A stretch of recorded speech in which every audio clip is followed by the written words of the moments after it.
Punjab university की 3 नई update लेकर हाजिर हूँ। और पहली अपडेट ये है कि पंजाब यूनिवर्सिटी रजिस्ट्रेशन ब्रांच ने MA, MSc और बैचलर कॉमर्स के सालाना इम्तहानात की डबल फ़ीस के साथ रजिस्ट्रेशन फ़ॉर्म जमा करवाने की जो तारीख़ है वो 10 मई 2020 तक तौसीह कर दी है।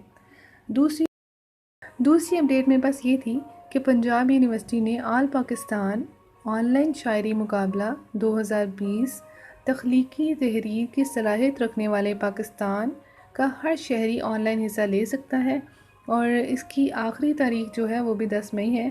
और तीसरी अपडेट मेरे पास ये थी कि BA, BSc और एसोसिएट डिग्री रखने वाले तलबा को हदायत की गई थी कि वो अपना व्हाट्सएप नंबर और जीमेल वाला ID जो ID आपने जीमेल पर बनाया हो वो भी यूनिवर्सिटी को 10 मई तक फ़राहम करें। इसके अलावा अगर आपको कोई भी मुश्किल पेश आती है तो आप पंजाब यूनिवर्सिटी की वेबसाइट पर जाकर वहाँ से इंफॉर्मेशन ले सकते हैं और अदरवाइज़ अगर आप अपना नंबर वहाँ पर सेंड करेंगे तो यूनिवर्सिटी की तरफ से हर न्यू अपडेट आपको मिल जाएगी और हम आपके साथ पंजाब यूनिवर्सिटी की तरफ से हर न्यू अपडेट ज़रूर शेयर करेंगे